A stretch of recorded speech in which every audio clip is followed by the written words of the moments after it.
ابھی تھوڑی دیر پہلے پچھمی اتر پردیش کے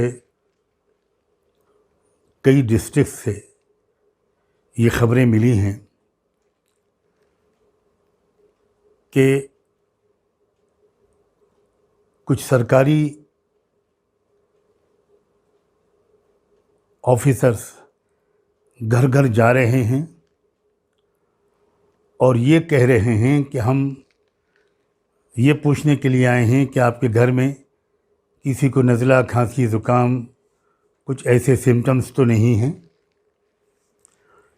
اگر ہیں تو ذرا ان کے نام لکھوائیے۔ لوگوں نے یہ جب ان سے سرکاری کوئی آئی ڈی مانگی تو انہوں نے کوئی آئی ڈی تو نہیں دکھائی، لیکن انہوں نے وہ فارم دکھایا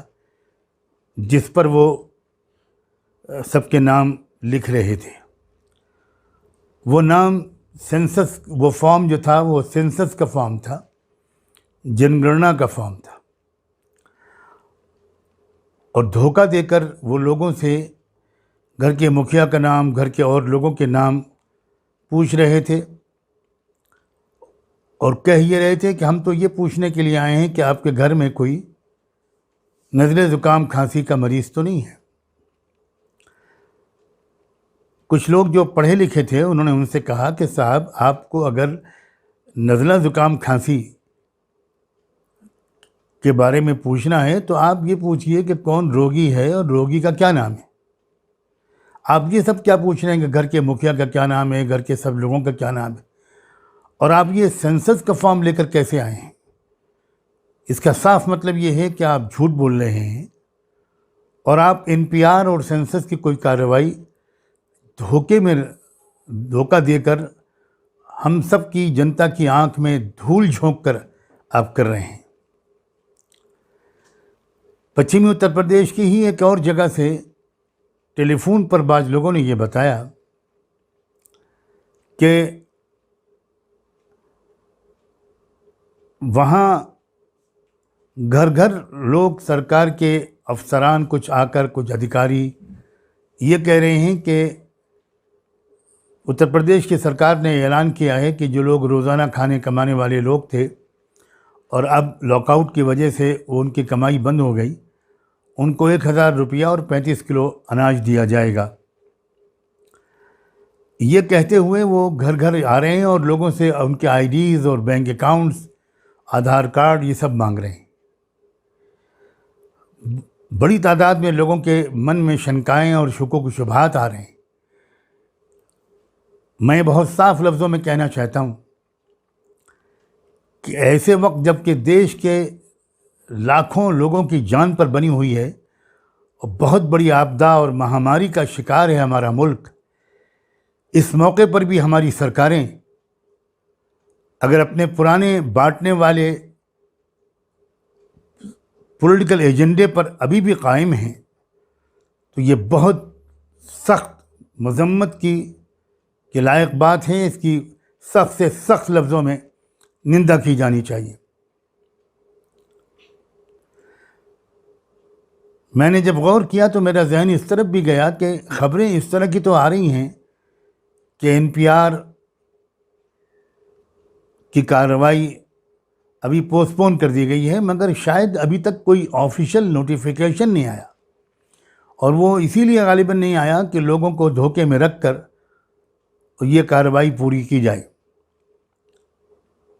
میں ملک کے تمام شہریوں سے جہاں اس کی اپیل کرتا ہوں کہ کورونا وائرس کے سلسلے میں جو لاک ڈاؤن کیا گیا ہے اس میں بھرپور طریقے پر ہم اپنی سرکاروں سے کوآپریٹ کریں، وہیں صاف لفظوں میں اس کی بھی اپیل کرتا ہوں کہ کسی قیمت پر اس قسم کے کسی سرکاری ادھیکاری کے ساتھ کوآپریٹ نہ کیا جائے۔ میرے پاس الفاظ نہیں ہیں ایسے لوگوں کی مذمت کرنے کے لیے، ان کو کنڈیم کرنے کے لیے کہ جو اتنی ایمرجنٹ ایک سچویشن ہے ملک میں، اتنی خطرناک صورتحال ہے ملک میں، اور اس کے باوجود بھی وہ اپنے ایجنڈے سے باز نہیں آ رہے ہیں، اور اسی بنا پر میں اب تمام دیش واسیوں سے، خاص طور پر وہ لوگ جو سنویدھان کی، دستور کی لڑائی لڑ رہے ہیں، اس کی حفاظت کر رہے ہیں، ان سے یہ کہتا ہوں کہ کورونا وائرس کے ساتھ ساتھ اس سامپردائک اور بانٹنے والے اس وائرس کا بھی بھرپور مقابلہ اسی دوران، لاک ڈاؤن کے دوران بھی وہ کرتے رہے۔ اب اس کی شکل بدل جائے گی۔ اب آپ کو کہیں پر کوئی پروٹیسٹ کے لیے نہیں نکلنا اور بیٹھنا، لیکن آپ یہ کر سکتے ہیں کہ اپنے گھر کی چھت پر یا بالکونی پہ کھڑے ہو کے کوئی ایک سمے، میں سجیسٹ کرتا ہوں شام کے 5 بجے سے لے کر 6 بجے تک، گھر کے لوگ، مہلائیں، پروش، مسلم مہلائیں اپنے پردے کے ساتھ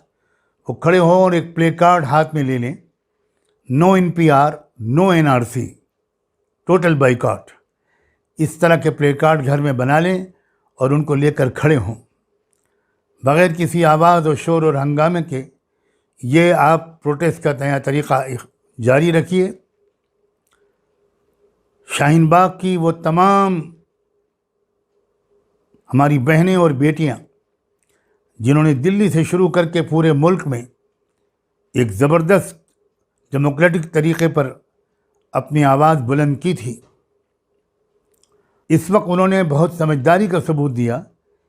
کہ انہوں نے پوسٹ پون کیا، وہ چاہے دلی کا شاہین باغ ہو، دیوبند کا ہو، سنبھل کا ہو، لکھنؤ کا گھنٹہ گھر ہو، یا ملک کے کسی بھی علاقے میں جو ہماری عورتوں نے ایک زبردست احتجاج کی لہر دوڑا دی اور ایک کرنٹ انہوں نے پورے ملک میں پھیلا دیا۔ اسی طرح جامعہ ملیہ کے لوگوں نے، علی گڑھ کے لوگوں نے جس قسم کی پہل کی، اور اب جب کہ یہ حالات کورونا وائرس کے آئے ہوئے تو جامعہ ملیہ کے لوگوں نے بھی، انہوں نے بھی اپنے پروٹیسٹ کو ملتوی کر دیا۔ انہوں نے یہ جو فیصلہ کیا یہ بھی اتنا ہی سراہنیہ اور قابل مبارکباد ہے جتنا کہ پروٹیسٹ کو شروع کرنے والا فیصلہ اور جاری رکھنے والا فیصلہ تھا۔ اب کوئی یہ نہ سمجھے کہ یہ تحریک ہی بند ہو گئی، اور اس کو کنٹینیو رکھنے کے لیے، مینٹین رکھنے کے لیے ضرور اس مشورے پر عمل کیا جائے جو میں نے اس وقت آپ سب کو دیا ہے۔ میں نے پچھلے 2 دن سے اس موضوع پر کچھ بھی نہیں کہا، بلکہ وزیر اعظم کے تقریر کے بعد میں نے اس کو بہت ویلکم کیا، اور میں ابھی بھی اس پر قائم ہوں۔ اگر ہمارا حق ایک اچھی باتوں کو ویلکم کرنے کا ہے تو ہمارا حق اور ہمارا فرض غلط فیصلوں پر تنقید کرنے کا بھی ہے، کرٹیسائز کرنے کا بھی ہے، اور عوام کو آگاہ کرنے کا بھی ہمارا حق ہے۔ یو پی کی حکومت سے میں اب بھی اپیل کرتا ہوں کہ وہ ہوش کے ناخن لے اور اس قسم کے کام اس وقت نہ چھیڑے۔ آپ غلہ دے رہے ہیں اور 1000 روپے دے رہے ہیں، اور اس کے بدلے اس کی شہریت چھیننے کی تیاری کر رہے ہیں۔ کن لفظوں میں آخر اس کی مذمت کی جائے؟ میں امید کرتا ہوں کہ میرے ان شبدوں کے ذریعے سے میسج واضح ہو گیا ہوگا۔ آپ سب کا اس میسج کو سننے کا بہت شکریہ، اور یہ امید رکھتا ہوں کہ آپ آج ہی شام سے اس پر عمل شروع کریں گے۔ خدا حافظ، بہت بہت شکریہ۔ آؤ دنیا کو بتلائیں ہم ایک زندہ قوم ہیں، طرز عمل سے یہ دکھلائیں ہم ایک زندہ قوم ہیں۔ آؤ دنیا کو بتلائیں ہم ایک زندہ قوم ہیں، طرز عمل سے یہ دکھلائیں۔